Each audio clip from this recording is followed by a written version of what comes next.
think just to add to your point, right? I think we're seeing it from two perspectives, right? Look, back in 2003, right, in the war in Iraq, I fundamentally believe that if social media was a thing, we wouldn't have invaded Iraq, right?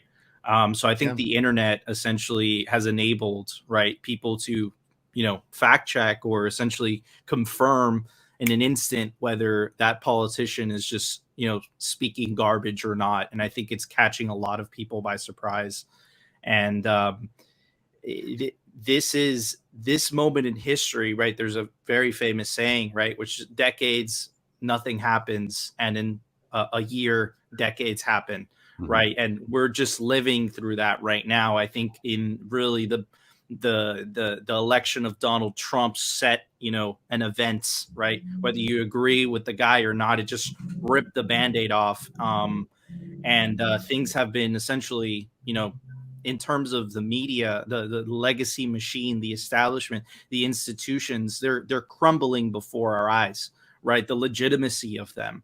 But I'll tell you one thing, right? In this world of darkness and lies and madness, there is one thing that is honest. There is one thing that is true. There's one thing that gives me hope for the future, and that is Bitcoin. And it doesn't matter where you are. It doesn't matter where you're located. It doesn't matter whether you're in a communist country. It doesn't matter whether you're in North Korea, Cuba, whatever. If you have access to the internet, you could potentially download a Bitcoin wallet and you now have private property. And I think that is incredibly hopeful for the future. But I think that there are so many people still stuck in this nihilistic, depressive type mindset because their unit of account is still fiat. It's this broken money. And I think that as, time goes by, as more people, you start transitioning to a Bitcoin standard, right? I think that, again, the old saying, you don't change Bitcoin, Bitcoin changes you.